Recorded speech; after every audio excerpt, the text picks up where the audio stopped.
Hi everyone, welcome back to our YouTube channel Pawan Gyan Academy. So guys, basically आप thumbnail देख के समझ चुके होंगे आज हम किस टॉपिक के बारे में बात करने जा रहे हैं।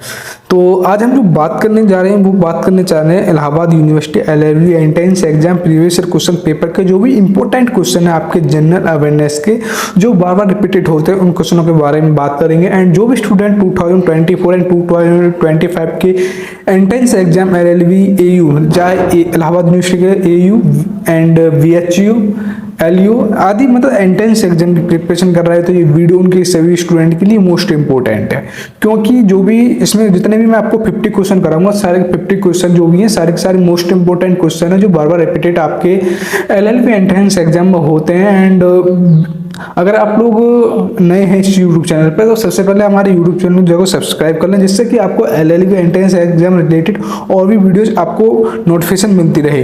तो टॉप 50 क्वेश्चन बताऊंगा आज की इस वीडियो में। एंड वीडियो को बीच में बिल्कुल भी स्किप ना करें। अगर आपको वीडियो को बिल्कुल भी बीच में स्किप करेंगे तो आज के आपके जो इंपॉर्टेंट क्वेश्चन है वो सारे के सारे छूट जाएंगे।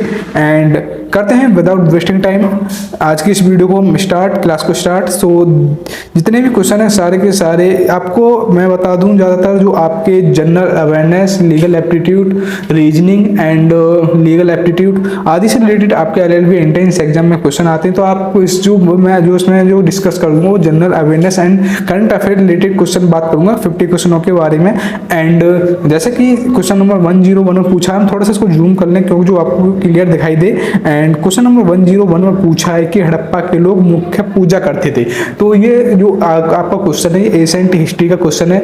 तो एक्चुअली जो जनरल अवेयरनेस में आपके मिक्स क्वेश्चन आते हैं, modern history and ancient history मतलब इससे रिलेटेड। एंड जो भी क्वेश्चन है सारे के सारे मिक्स आते हैं। एंड 25 क्वेश्चन आते हैं आपके जनरल अवेयरनेस से। एंड मतलब टोटल 50 क्वेश्चन आते हैं। तो करते हैं हम इस। तो जैसे कि क्वेश्चन नंबर 101 में पूछा कि हड़प्पा के लोग मुख्यतः पूजा करते थे। तो आपके पास ऐसे ऑप्शन दिए होंगे आपके एग्जाम में पेपर में कि एक क्वेश्चन दिया होगा, उसके 4 मतलब ऑप्शन दिए होंगे, उसमें से आपको राइट जो आंसर है वो चूज करके अपनी आंसर शीट में आपको भरना होगा। एंड इसमें कोई नेगेटिव मार्किंग नहीं है। Allahabad university LLB entrance exam में मैं आपको पहले ही क्लियर कर दूं। एंड जैसे कि हड़प्पा के लोग मुख्य पूजा करते थे ब्रह्मा, विष्णु, पशुपति, सूर्य। तो जो हड़प्पा लोग थे जो मुख्यतः जो पूजा करते थे वो आपकी पशुपति की पूजा करते थे। किसकी? पशुपति की। एंड अब बात करते हैं क्वेश्चन नंबर 102 के बारे में। एंड 102 में पूछा कि वैदिक सभ्यता के लोग किससे अपरिचित थे, मतलब किस चीज को नहीं जानते थे? जौ, गेहूं, चावल, तंबाकू। तो वैदिक सभ्यता के जो लोग थे वो परिचित थे आपके तंबाकू से। किससे? तंबाकू से। एंड अब बात करते हैं क्वेश्चन नंबर 103 के बारे में। सो गाइस, क्वेश्चन नंबर 103 में पूछा हड़प्पा कालीन सभ्यता थी। जो हड़प्पा का ये सारे के सारे आपके NCERT बुक पढ़ लेना, ये आपके चाहे आपके लूसेंट पढ़ लेना, लेकिन मैं इसके लिए अपनी एक अलग से ई बुक बनाई है आपकी AU LLB entrance exam related. वो मैं आपको आगे मतलब क्वेश्चन कंप्लीट करने के बाद उसके बारे में बताऊंगा। तो जैसे कि 103 में पूछा हड़प्पा कालीन सभ्यता थी ग्रामीण, शहरी, खानाबद्दे, जनजातीय। तो डिस्ट्रीब्यूशन जो हड़प्पा कालीन सभ्यता थी वो आपकी शहरी सभ्यता थी, इसलिए option number 2 is the correct answer हो जाएगा। एंड बात करते हैं क्वेश्चन नंबर 104 के बारे में। तो इसमें पूछा है कि महाजन समिति का संबंध निम्न में किससे है? तो आपका सूचना तकनीकी एंड जूट उद्योग, चीनी उद्योग, रबड़ उद्योग। तो डिस्ट्रीब्यूशन जो महाजन समिति के संबंध मतलब रिलेशन है वो आपका चीनी उद्योग से है। तो option number 3 is the correct answer हो जाएगा क्वेश्चन नंबर 104 का। एंड बात करते हैं क्वेश्चन नंबर 105 के बारे में। तो इसमें पूछा है कि भारत की प्रथम महिला राज्यपाल पूछी है। पहले ऑप्शन नंबर 1 में दे रखा है Lakshmi Menon. And option 2 and 3, 4 में दे रखा है आपका पद्मा नायडू एंड सरोजनी नायडू एंड सुचित्रा कृपलानी। सुचित्रा कृपलानी पहले आपकी CM थी, लेकिन अब जो है योगी आदित्यनाथ हैं आपके जो CM ऑफ UP। एंड जो सरोजनी नायडू थी वो प्रथम राज्यपाल थी। एंड बात करते हैं क्वेश्चन नंबर 106 के बारे में। तो इसमें पूछा है कि एशिया का सबसे बड़ा वनस्पति उद्यान किस नगर में स्थित है? जो एशिया मतलब विश्व का मतलब जो सबसे बड़ा वनस्पति उद्यान किस नगर में स्थित है? तो आपके पास ऑप्शन दे रखे हैं श्रीनगर, मैसूर, कलकत्ता, बेंगलोर। तो एशिया का जो सबसे बड़ा वनस्पति उद्यान है वो आपका कलकत्ता में उपस्थित है, इसलिए option number 3 is the correct answer. And बात करते हैं क्वेश्चन नंबर 104 के बारे में। तो थोड़ा सा हाँ ये हो गया PDF फॉर्म आपकी लेट ओपन हो रही है इसमें। तो क्वेश्चन नंबर 107 पूछा, आर्य समाज के संस्थापक थे दयानंद सरस्वती, स्वामी रामतीर्थ, राम मोहन राय, स्वामी विवेकानंद। तो एडिशन जो आर्य समाज के संस्थापक थे वो आपके थे, कौन थे? Dayanand Saraswati. Option number A is the correct answer हो जाएगा। एंड अब बात करते हैं क्वेश्चन नंबर 108 के बारे में। सो गाइस क्वेश्चन नंबर 108 108 में पूछा है कि सबसे प्राचीन वेद कौन सा है। ये तो मोस्ट इंपोर्टेंट क्वेश्चन है, ये हर बार रिपीटेड होता है, ये ना कि एंट्रेंस एग्जाम में रिपीटेड क्वेश्चन है। ये जो वेद से रिलेटेड, ये आपके अगर वो फर्स्ट या सेकंड सेमेस्टर अगर LLB का दोगे तो उसमें भी इस टाइप के क्वेश्चन आपके बार बार रिपीटेड होते हैं। तो ये वेरी वेरी इंपॉर्टेंट है, वेद से आपके रिलेटेड क्वेश्चन बनते ही बनते हैं 101%। तो सबसे प्राचीन वेद कौन सा है? यजुर्वेद, ऋग्वेद, सामवेद, अर्थवेद। तो सबसे जो प्राचीन वेद है वो ऋग्वेद है। Option number 1 is the correct answer हो जाएगा। एंड अब बात करते हैं क्वेश्चन नंबर 109 की। ये भी बहुत ही इजी क्वेश्चन है, गौतम बुद्ध का जन्म कहाँ हुआ था? ये तो आई थिंक सभी को मालूम होगा, जिसको मालूम है वो कमेंट बॉक्स में लिख दें पहले ही। तो गौतम बुद्ध का जो जन्म हुआ था सारनाथ, लुम्बिनी, कुशीनगर। तो एडिशन जो गौतम बुद्ध का जो जन्म हुआ था वो लुम्बिनी में हुआ था। एंड अब बात करते हैं क्वेश्चन नंबर 110 के बारे में। सो गाइस क्वेश्चन नंबर 110 में पूछा, दिल्ली सल्तनत का वास्तविक संस्थापक कौन है? कुतुबुद्दीन ऐबक, इल्तुतमिश, बाबर, बलबन। तो दिल्ली की जो सल्तनत का जो वास्तविक जो संस्थापक है वो इल्तुतमिश है। Option number 2 is the correct answer हो जाएगा। एंड बात करते हैं क्वेश्चन नंबर 111 के बारे में। तो इसमें पूछा है तराइन का प्रथम युद्ध कब हुआ? 1990, 1992, 1991, 1995। तो डिस्टेंस जो तराइन का जो युद्ध हुआ था वो 1991 हुआ था, इसलिए option number 3 is the right answer. And बात करते हैं क्वेश्चन नंबर 112 के बारे में। सो गाइस क्वेश्चन नंबर 112 में पूछा है कि तराइन का प्रथम युद्ध किसके बीच लड़ा गया? जो तराइन का जो फर्स्ट जो युद्ध था वो किसके बीच में लड़ा गया? पृथ्वीराज चौहान और मोहम्मद गौरी के बीच, पृथ्वीराज चौहान और जयचंद के बीच, जयचंद और मोहम्मद गौरी के बीच, या बाबर या इब्राहिम लोदी के बीच? तो जो तराइन का जो प्रथम जो युद्ध था वो जो लड़ा गया था आपका पृथ्वीराज चौहान और मोहम्मद गौरी के बीच लड़ा गया था। एंड अब बात करते हैं क्वेश्चन नंबर 113 के बारे में। सो 113 में पूछा, जजिया कर सबसे पहले किसने लगाया था? जजिया कर मीर कासिम, बाबर, अकबर, शाहजहां। तो डियर फ्रेंड जो आपका ये लगाया गया था ये मीर कासिम के द्वारा लगाया गया था आपका जजिया कर। ये सब आपको हिस्ट्री में मिल जाएगा पढ़ने के लिए, मैं इससे रिलेटेड बुक बना रखी है। गुप्त सम्राटों में स्वयं को महाराज अधिकार के रूप में सर्वप्रथम घोषित किया किसने किया था? ये आपको बताना है। चंद्रगुप्त प्रथम, समुद्रगुप्त, चंद्रगुप्त द्वितीय, कुमारगुप्त। तो ये चंद्रगुप्त प्रथम ने किया था। गुप्त सम्राटों को स्वयं महाराज अधिकार के रूप में सर्वप्रथम घोषित। एंड अब बात करते हैं क्वेश्चन नंबर 115 के बारे में। सो गाइस क्वेश्चन नंबर 115 में पूछा है कि निम्न में कौन जैन धर्म के 3 रत्नों में से संबंधित है? सम्यक जीवन, सम्यक कर्म, सम्यक ज्ञान, सम्यक श्रद्धा। तो सम्यक ज्ञान is the right answer. Question number 115 का सम्यक ज्ञान। एंड अब बात करते हैं क्वेश्चन नंबर 116 के बारे में। तो इसमें पूछा है सौर मंडल का सबसे चमकीला ग्रह कौन सा है? तो ये वेरी इंपॉर्टेंट क्वेश्चन है, सौर मंडल का सबसे चमकीला ग्रह कौन सा है? बुध, शुक्र, पृथ्वी, मंगल। तो डिस्टेंस जो सौर ग्रह का जो सबसे चमकीला जो ग्रह है वो है आपका शुक्र। तो option number 2 is the correct answer हो जाएगा क्वेश्चन नंबर 116 का। एंड अब बात करते हैं क्वेश्चन नंबर 117 के बारे में। तो इसमें पूछा विक्रम साराभाई सस्पेंस सेंटर किस राज्य में अवस्थित है? केरल, कर्नाटक, मध्य प्रदेश, उत्तर प्रदेश। तो केरल में आपका जो साराभाई स्पैम सेंटर अवस्थित है। तो option number 2 is the correct, नहीं option number A is the correct answer हो जाएगा, केरल। एंड अब बात करते हैं क्वेश्चन नंबर 118 के बारे में। सो गाइस क्वेश्चन नंबर 118 के बारे में बात करते हैं। तो क्वेश्चन नंबर 118 में पूछा है कि भारतीय अंतरिक्ष कार्यक्रम का जनक किसे माना जाता है? विक्रम साराभाई, CV रमन, मनमोहन सिंह, अटल बिहारी वाजपेयी। तो कार्यक्रम का जनक किसे माना जाता है भारतीय अंतरिक्ष का? विक्रम साराभाई को। Option number A is the correct answer हो जाएगा। एंड अब बात करते हैं क्वेश्चन नंबर 119 के बारे में। सो गाइस क्वेश्चन नंबर 119 के बारे में बात करते हैं। तो इसमें पूछा है कि आधुनिक संचार उपग्रह इनसैट 4C का परीक्षण कब किया? 10 जुलाई 2006, 9 जुलाई 2006, 15 जुलाई 2006। तो 10 जुलाई 2006। इस बार जो आपका क्वेश्चन आएगा 2020 में वो आपका आएगा आपका चंद्रयान 3 के बारे में। इससे रिलेटेड क्वेश्चन 101% बनना है, करंट अफेयर का क्वेश्चन है। एंड अब बात करते हैं 120 के बारे में, क्वेश्चन के बारे में। तो इसमें पूछा है क्वेश्चन नंबर 120 में कि 18वां राष्ट्रीय मंडल खेल कहाँ आयोजित हुआ?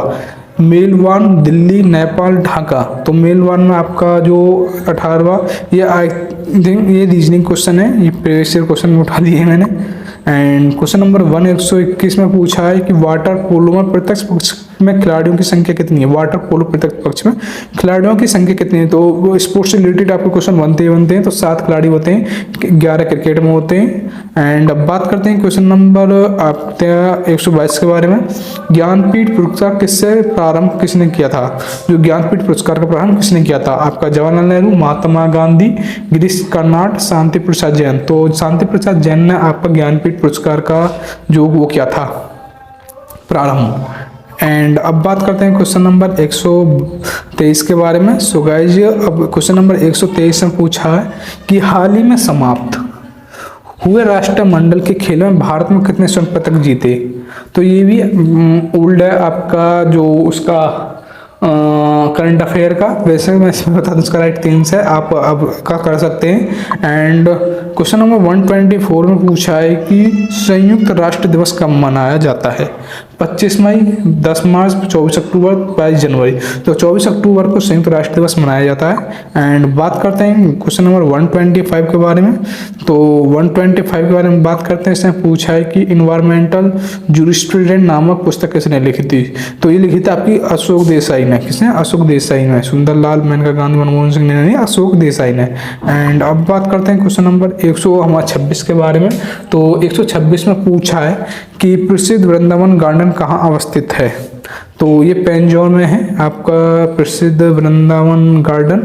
तो option number 3 is the correct answer हो जाएगा। एंड अब बात करते हैं क्वेश्चन नंबर 127 के बारे में। सो गाइस, क्वेश्चन नंबर 127 में पूछा है आपका कि अंतरराष्ट्रीय अम्ल वर्षा सूचना केंद्र जो है स्थापित किया गया है। Berlin, Osaka, Oslo, Manchester. तो अंतरराष्ट्रीय अम्ल वर्षा सूचना केंद्र कहाँ पर स्थापित है। यह किया गया है आपका ओस्लो में।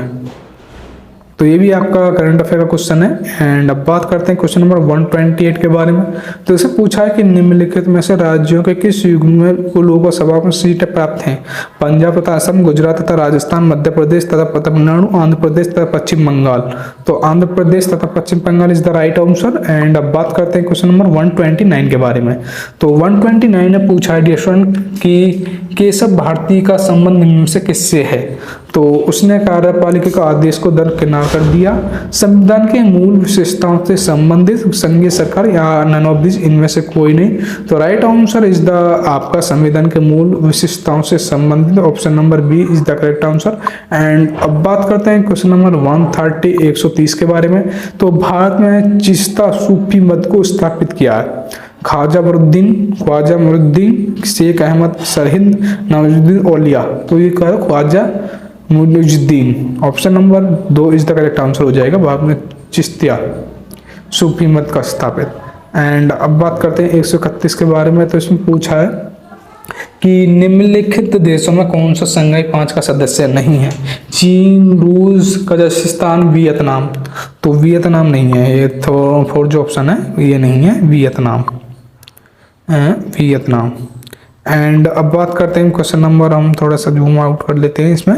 हाँ, ये पूछा है क्वेश्चन नंबर 132 में कि वर्ष 1940 में मुस्लिम लीग के अधिवेशन में पाकिस्तान के संयोजन का प्रस्ताव किसने रखा था। M.A. जिन्ना, मोहम्मद इकबाल, रहमत अली, खालिद कुजमा। तो Khalid Kuzma is the right answer. Option number 132 question number. हाँ, अब बात करते हैं क्वेश्चन नंबर 133 के बारे में। तो इसमें पूछा है कि जो तारे होते हैं अपनी ऊर्जा प्राप्त करते हैं। तो तारा अपनी ऊर्जा कहाँ से प्राप्त करते हैं। नाभिकीय संलयन, नाभिकीय विखंडन, रासायनिक अभिक्रिया, इनमें से कोई नहीं। तो कहाँ से करते हैं ये, नाभिकीय संलयन से। Option number A is the correct answer हो जाएगा। एंड अब बात करते हैं क्वेश्चन नंबर 134 के बारे में। तो 134 में पूछा है डी स्टूडेंट कि नचिकेता और राम का संवाद किस उपनिषद से प्राप्त है। तो ये राम नहीं है, ये यम है। यम का संवाद, नचिकेता और यम का संवाद। तो ये थोड़ी सी मुझे टाइपिंग करने में थोड़ी सी मिस्टेक हो गई है, तो इसको थोड़ा सा आप सही कर ली। तो बृहदारण्यक, कठोपनिषद, क्षुद्रोपनिषद, केनोपनिषद। तो आई थिंक जो इसका राइट आंसर है वो है Kathopanishad. Option number 2 is the right answer हो जाए क्वेश्चन नंबर 134 का। एंड बात करते हैं क्वेश्चन नंबर 135 के बारे में। तो अनवर ए सहूली नामक ग्रंथ निम्नलिखित में किसका अनुवाद है? महाभारत, पंचतंत्र, रामायण, सूरसागर। तो यह है आपकी Panchatantra. Option number A is the right answer हो जाएगा। एंड अब बात करते हैं क्वेश्चन नंबर 136 के बारे में। तो 136 में पूछा लोकसभा का सचिवालय सीधे नियंत्रित होता है। लोकसभा अध्यक्ष, लोकसभा अध्यक्ष, प्रधानमंत्री, राष्ट्रपति, केंद्रीय गृह मंत्री। तो किससे होता है? लोकसभा अध्यक्ष से। ऑप्शन नंबर ए ही राइट हो जाएगा क्वेश्चन नंबर 136 का। एंड 137 के बारे में बात करते हैं। तो इसमें पूछा क्वेश्चन नंबर 137 में भारत में कौन सी पर्वत श्रेणी केवल एक ही राज्य में फैली है? अजंता, सतपुड़ा, अरावली, कंचनजंगा। तो कौन सी है? वो है अजंता। ऑप्शन नंबर ए जो पर्वत श्रेणी एक ही राज्य में फैली हुई है। एंड बात करते हैं 138 के बारे में। तो 138 में पूछा निम्न में से कौन हृदयाघात का सामान्य कारण है? तो इसमें जो आपके ऑप्शन दे रखे हैं हाइपरटेंशन, मधुमेह, धूम्रपान, शारीरिक क्रियाशीलता। तो hypertension is the right answer. Option number 138। And बात करते हैं 139 के बारे में। तो 139 पूछा है कि अच्छा सुचालक में कौन सा है? अच्छा सुचालक एवोनाइट ना, एवोनाइट, कार्टन, लकड़ी, पेपर। तो एवोनाइट इज द राइट आंसर हो जाएगा 139 का। एंड बात करते हैं 134 के बारे में। तो 134 में पूछा है कि डायनामाइट के मुख्यतः होता है। तो आपका डीएनडी, बोक्सारिक एसिड, आरडीएक्स, नाइट्रोग्लिसरीन। तो ये जो राइट आंसर है तो वो है आपका माइक्रो एसिड, ये आपका नाइट्रोग्लोरिन होता है। Option number 4 is the right answer है। Option number 4 is the correct answer है 140 का। एंड अब बात करते हैं, थोड़ा जूम कर लेते हैं 141 के बारे में बात। तो 141 में पूछा है किसी कंपनी के ऋण पात्रधारक उसके क्या क्या है? अंशधारी, लेनदार, देनदार, निदेशक। तो ये देनदार है ना। Option number 3 is the right answer हो जाएगा। एंड अब बात करते हैं 142 के बारे में।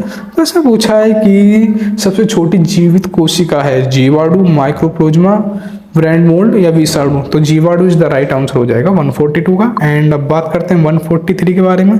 तो इसमें पूछा है निम्नलिखित में कौन निश्चित कर नहीं है? आयकर, निगम कर, बीमा कर, परिश्रमिक जो कर्मचारी को दिया है वो है जीवाणु। नहीं, ये पूछा है कर पूछा है। तो इसमें क्या है? परिश्रमिक जो कर्मचारी को दिया गया है, निश्चित जो कर होता है। एंड अब बात करते हैं क्वेश्चन नंबर 144 के बारे में। तो इसमें पूछा है कि गांधीवादी अर्थव्यवस्था का आधार सिद्धांत तो क्या है?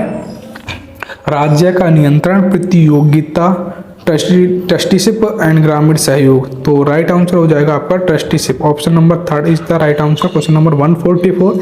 एंड 145 में पूछा है डियर स्टूडेंट कि आर्थिक समस्याओं मुख्य किसके कारण उत्पन्न होती है? बेरोजगारी, अत्यधिक जनसंख्या, संसाधनों की कमी, उद्योगों का अभाव। तो जो संसाधनों की कमी है जो आर्थिक समस्या होती है, तो option number 3 is the correct answer हो जाएगा। एंड अब बात करते हैं हम क्वेश्चन नंबर 146 के बारे में।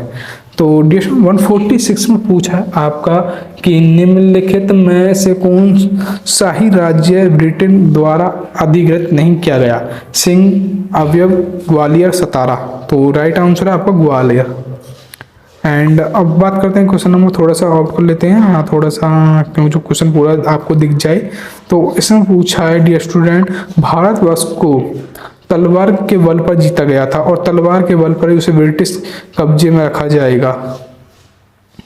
तो ये किसने कहा था? Lord Mountbatten, Lord Dufferin, Lord Canning, Elgin. तो ये एल्गिन ने कहा था। एंड अब बात करते हैं क्वेश्चन नंबर 149 के बारे में। तो इसमें पूछा है कि निम्नलिखित में कौन नहर नहीं है? तो कील, पनामा, स्वेज, राइन। तो राइन आपकी जो नहर नहीं है। एंड बात करते हैं क्वेश्चन नंबर 149 के बारे में। तो 149 में पूछा है आपका कि पौगबंद आप किस नदी पर बना है? साबी, व्यास, झेलम, चिनाब। तो ये आपका जो बना है पौगबंद, ये आपका व्यास नदी पर बना है। कहाँ पर बना? व्यास नदी पर। एंड अब बात करते हैं आज के इस अंतिम क्वेश्चन के बारे में। लास्ट क्वेश्चन है इस वीडियो का 50 क्वेश्चन। तो 12वें वित्त आयोग के अध्यक्ष कौन है? Amartya Sen, C Rangarajan, V R Reddy, Bimal Jalan. तो C Rangarajan is the right answer in this video in this class. And अब बात करते हैं हम कुछ इम्पोर्टेंट टॉपिक के बारे में। अगर आपको इस PDF चाहिए इसकी, तो आपको क्या करना होगा कि आपको हमारा जो व्हाट्सएप नंबर है 6398304022, ये आपको वैसे भी स्क्रीन पर चल रहा होगा, यहाँ पर दिख रहा होगा, इस पर मैसेज करके ले सकते हैं इस PDF को। एंड अगर आपको और भी मतलब LLB entrance exam related videos देखनी हो तो आप हमारे की प्लेलिस्ट में जाके देख सकते हैं। मैंने LLB एंट्रेंस एग्जाम काफ़ी मतलब प्रीवियस क्वेश्चन पेपर करा रखे, कुछ इंपॉर्टेंट क्वेश्चन भी करा रखे हैं, आप वहाँ पर उन सारी वीडियोज़ को देख सकते हैं। एंड अभी तक आप लोगों ने, हाँ जो मेन बात है कि अभी तक सब्सक्राइब नहीं किया है तो सब्सक्राइब कर दें और लाइक कर दें। सब्सक्राइब का क्या बेनिफिट होता है कि जैसे कि मैं LLB एंट्रेंस एग्जाम रिगार्डिंग कोई भी नेक्स्ट वीडियो अपलोड करूँगा तो उसकी नोटिफिकेशन आपके फ़ोन पर पहुँच जाएगी। तो सब्सक्राइब का यही बेनिफिट होता है। तो please subscribe our YouTube channel Pawan Gyan Academy. And हाँ, अब मैं एक और बात बताऊँ, थोड़ा सा इसको जूम आउट करके, हाँ ये रही, मैंने ये एक LLB एंट्रेंस एग्जाम ये ई-बुक बनाई है। ये ई-बुक ये स्पेशली ये इलाहाबाद यूनिवर्सिटी के लिए। इसमें आपको जो जितने भी आपको क्या है कि आपको ये 10 तो प्रैक्टिस सेट मिल जाएंगे ऑनलाइन, 10 प्रीवियस क्वेश्चन पेपर मैं इसमें प्रोवाइड करा रहा हूँ। एंड आपके जो भी mathematics, legal, reasoning, English language, Hindi, legal aptitude, general awareness, history, मतलब सारे के सारे जो भी आपके जितने भी मतलब इलाहाबाद यूनिवर्सिटी से क्वेश्चन बनेंगे सारे के सारे इस बुक में से मतलब आने की पॉसिबिलिटी है। क्योंकि मैंने जितने भी जो इम्पोर्टेंट क्वेश्चन है इसमें इस बुक में डालें। इस ई बुक में आपको जो कॉस्ट है वो 99 रुपीज़ है। इस बुक में आपको कहीं से भी जरूरत नहीं है पढ़ने के बारे में, केवल इस बुक को आपको परचेस करना है। एंड ये बुक भी आपको मिल जाएगी हमारे व्हाट्सएप नंबर के थ्रू, आप हमसे कॉन्टैक्ट कर सकते हैं।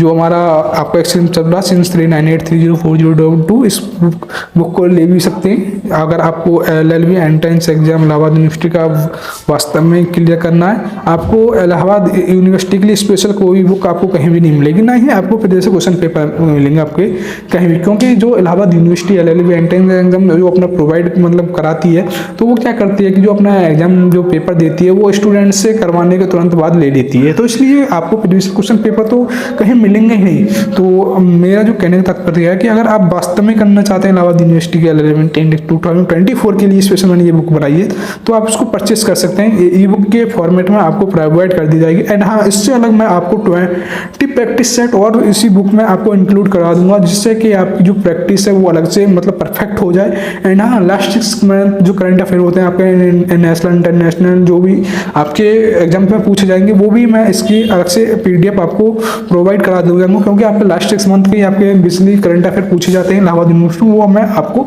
आगे जाके प्रोवाइड करा दूंगा। तो जो भी इस बुक को परचेस करेगा उसके करंट अफेयर की भी PDF मिल जाएगी। तो thanks for watching this video. And next video किस टॉपिक में बनाऊं, इस बुक के डिटेल्स में बनाऊं या क्या किस में बारे में बताऊं, आप कमेंट बॉक्स में लिख सकते हैं। एंड नेक्स्ट वीडियो में रीजनिंग के ऊपर बनाऊं, लीगल एप्टीट्यूड या रीजनिंग के ऊपर, वो भी कमेंट बॉक्स में लिख सकते हैं। तो दोस्तों सब्सक्राइब करना ना भूलें। And thanks for watching this.